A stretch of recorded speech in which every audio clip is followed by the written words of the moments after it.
शिवसेना ठाकरे गटाचे नेते किशोर पेडणेकर आपल्यासोबत आहेत। तर या हनुमान मंदिराचा मुद्दा पेटलेला आहे। ठाकरेंनी भूमिका घेतल्यानंतर रेल्वे प्रशासनाने या सगळ्या कारवाईवरती स्थगिती दिल्याचं पत्रामध्ये म्हटलेलं आहे।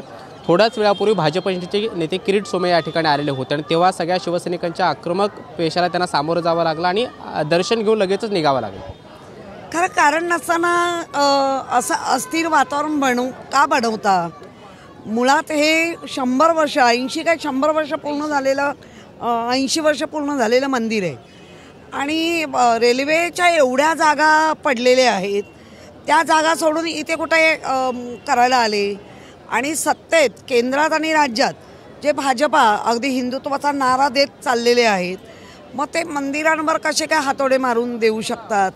आणि मग आवाज उठवल्यानंतर आणि आम्ही फक्त तुम्ही धुई सपाट करायला लागल्यानंतर घरोबा केला तर आम्ही हिंदुत्व सोडलं आणि तुम्ही अगदी मिठी मारून ठेवलं आहे का? हे दुटप्पी धोरण नेहमीच महाराष्ट्राला सामोरं जावं लागतं आहे, देशाला। त्यामुळे काय वाटेल तर झालं तरी मंदिर पाडू देणार नाही म्हणजे नाही। मंदिराच्या समोरच बॅनर लागलेला आहे शिवसेना ठाकरे गटाच्या वतीनं आणि कोणत्याही परिस्थितीत मंदिर वाचवणारच अशी भूमिका घेण्यात आलेली आहे।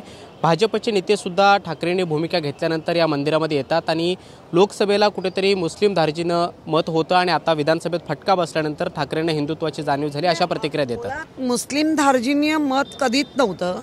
कोविड काळात उद्धवजींनी जे काम केलं ते काय कोण मुसलमान आहे, कोण हिंदू आहे, कोण ख्रिश्चन आहे बघून केलेलं नाहीच आहे।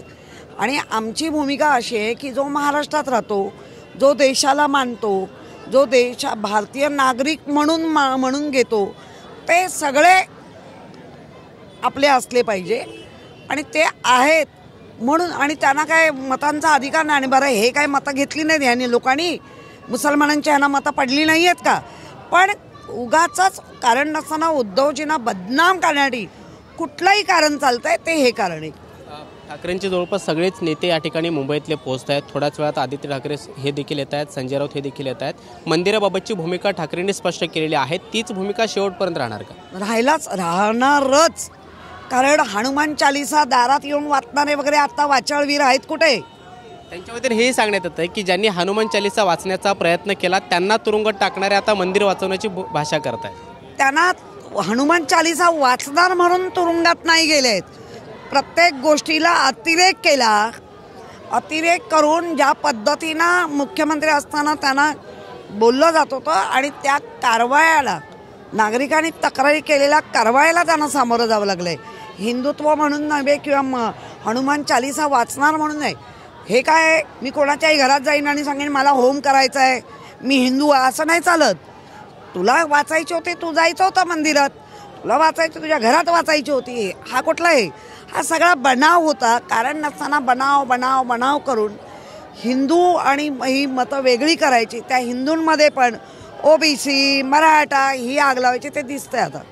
पाहतो की किशोर पेडणेकर आपल्यासोबत होत्या। पाठीमागच्या बाजूला आपण पाहतो की शिवसेना ठाकरे गटाचे असंख्य कार्यकर्ते या ठिकाणी जमलेले आहेत। थोड्याच वेळामध्ये आदित्य ठाकरे या ठिकाणी पोहोचत आहेत आणि संजय राऊत हे देखील पोहोचत आहेत। मुंबईतले जवळपास सगळेच आमदार या ठिकाणी हळूहळू पोहोचताना पाहायला मिळत आहेत। सगळे नेतेसुद्धा ठाकरे गटाचे पोहोचताना पाहायला मिळत आहेत। पाठीमागच्या बाजूला आपण पाहतो की मंदिराला वाचवण्यासंदर्भात सगळ्या कार्यकर्त्यांची घोषणाबाजीसुद्धा आपल्याला पाहायला मिळते आहे आणि थोड्याच वेळामध्ये या हनुमान मंदिरामध्ये ठाकरे गटाच्या वतीनं आरतीचं आयोजन करण्यात आलेलं आहे। ती आरती पार पडणार आहे आणि मंदिराबाबतची भूमिका ठाकरेंनी स्पष्ट केलेली आहे, कोणत्याही परिस्थितीत मंदिर वाचवणारच। त्यामुळे भाजपच्या नेत्यांनी आम्हाला हिंदुत्व शिकवू नये, कारण शिवसेनेच्या अगदी जन्मापासून मुळात हिंदुत्वाची जी काही धार आहे ती शिवसेनेला आहे आणि तीच आम्ही आत्ताही घेऊन चालतो आहोत। त्यामुळे लोकसभेला आणि विधानसभेला कुठलंही मुस्लिम धार्जिनं मत नसताना हिंदुत्वाच्या मुद्द्यावरती आम्ही हे सगळं राजकारण करत आलेलो आहोत, अशा पद्धतीची प्रतिक्रियासुद्धा ठाकरे गटाच्या सगळ्या नेत्यांच्या वतीने देण्यात येते आहे। व्हिडिओ जर्नलिस्ट नागराज सोबत कृष्णा सोनारवडकर, TV9 मराठी, मुंबई।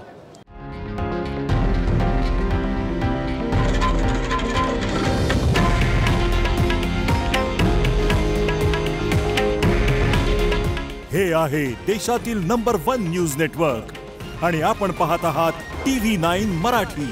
काळजी तुमची, हित महाराष्ट्राचं।